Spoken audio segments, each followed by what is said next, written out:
All right, let's talk about Brock Purdy here and the 49ers getting another loss. They fall to 2 and 3, and I started to see some people criticize Purdy himself, and I guess to some degree I understand it. His passer rating was 62.1, which is the second worst passer rating in a game in his career. The worst was that primetime game against the Ravens last year. I think I can kind of get why some people are maybe pointing the finger towards him, especially when stats and passer rating have often been the number one positive with him, at least for some people. But I don't know. I watched this game, and I do not have to take away that Brock Purdy stinks or Brock Purdy is an issue. And I actually think that this 49ers offense still will be pretty good. They made some mistakes. We'll talk about the mistakes that happened in this game. But as a whole, I actually thought this was a pretty good day by Brock Purdy, and let's get into why. But I also will get into maybe what some of the issues were, and, is there something we have to react to there? Is there an issue here, even if it was overall not a bad performance in my opinion? And by the way, while I'm setting things up, I should mention I do have a movie channel. If you like watching movies, check that out. The link is in the description below. It's called Jackson Kruger Movies. But yeah, without further ado, sorry it took me a while on this setup, but let's finally get into it. Starting off with the play you see on your screen, it's a cover one man blitz right here. You have a receiver running kind of a deep curl route right here.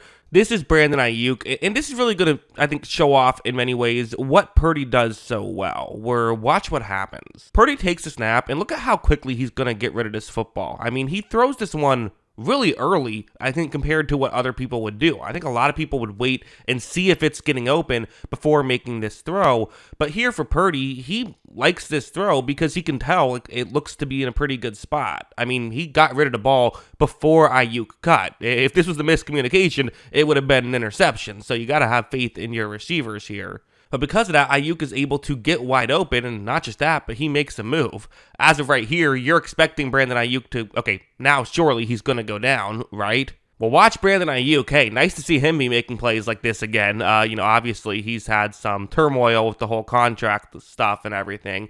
And listen, I think it's fair to say a lot of people will look at these plays and say, well, this isn't really a great Brock Purdy play, right? And listen, I understand it. Definitely, it was a wide open receiver, and Brandon Ayuk did do a great job after the catch, but you do have to give, I think, Purdy credit for throwing it at the right time, for getting the ball out of his hands quickly. The 49ers have great receivers. He's going to look better on certain plays because he has receivers who can make plays, but he's still doing nice things to help them get open.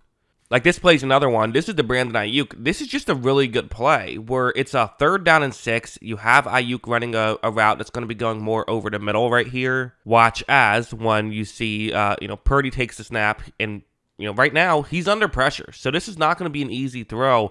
But one of the things Purdy does a really good job of is just being able to throw off balance. Watch him, despite not really getting his feet planted, it makes a beautiful throw. I mean, man, was that a good throw or what? Good catch by Brandon Ayuk as well. So he is capable of doing this. The critique that most people give him is like, well, does he give you the big positive plays, right? Can he make a great throw in the pocket? We know he can run outside and make plays happen that way. And we know he's a good game manager, but can he do this stuff? Well, in this game, he certainly was. Like this one's another one where it's going to be a zone coverage concept here. You have a receiver who's going to try and get into a gap in coverage. It's once again Brandon Ayuk. I didn't mean to stack all these Brandon Ayuk plays. It just kind of worked out this way. However, when Purdy takes the snap, you're going to see that, again, is there a window? Sure, there is a window. This is a window that I think you'd really have to be bold to try and fit this ball through. I don't think a lot of quarterbacks would make this throw. Even good quarterbacks. Like I'm not sure if Aaron Rodgers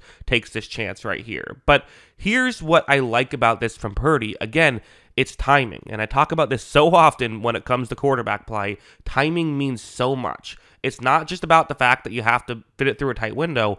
If you see the ball, it's already almost there. So when the ball does get there, it is complete. Again, this is good stuff from Brock Purdy. It's the kind of thing that when you watch it live, you don't necessarily think, wow, what an amazing throw from Brock Purdy. But these are plays that a lot of quarterbacks wouldn't make that Purdy can make. So these are real positives. And then something like this as well, where what's going to happen here is this is a 2nd down and 6. I'm going to pause it right here because the play itself isn't going to necessarily work as designed. Watch. Purdy takes a snap. There's kind of a stimulated pressure. They get some pressure off the edge, but with Purdy being able to navigate it well, he gets outside the pocket, has more time to throw. And I would say, like, there probably is a player he could throw to, just you can see on the screen, just past the first down marker. Purdy going to elect to not make that decision.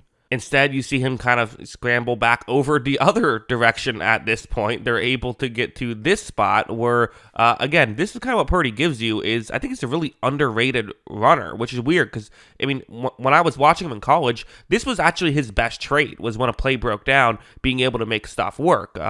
This is kind of part of what he got drafted for was just because he could do that. It's what made him, Mr. Irrelevant instead of just an undrafted free agent. But then watch what he does here.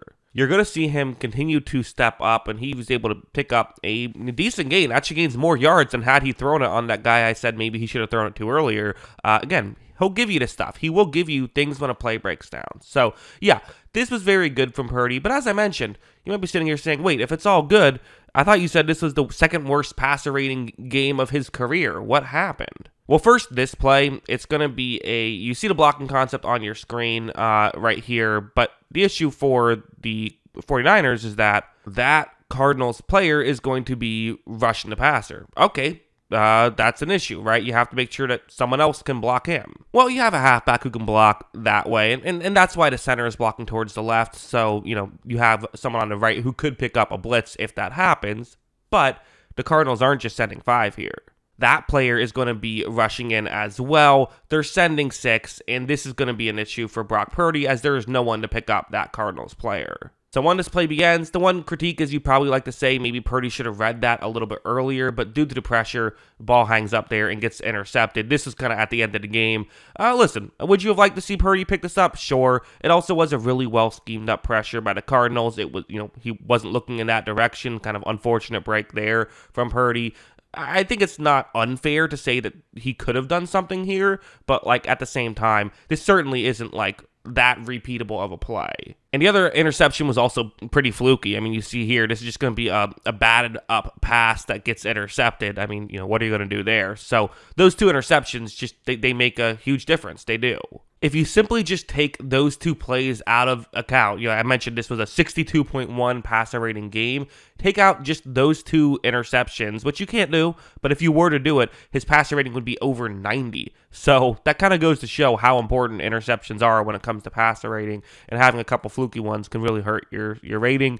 I think this was a good day by Purdy. Yes, mistake or two, and they really came back to bite him, but as a whole, I think he played well. I think he's playing well this season, but that's what I think. What do you think? Let me know in the comments below.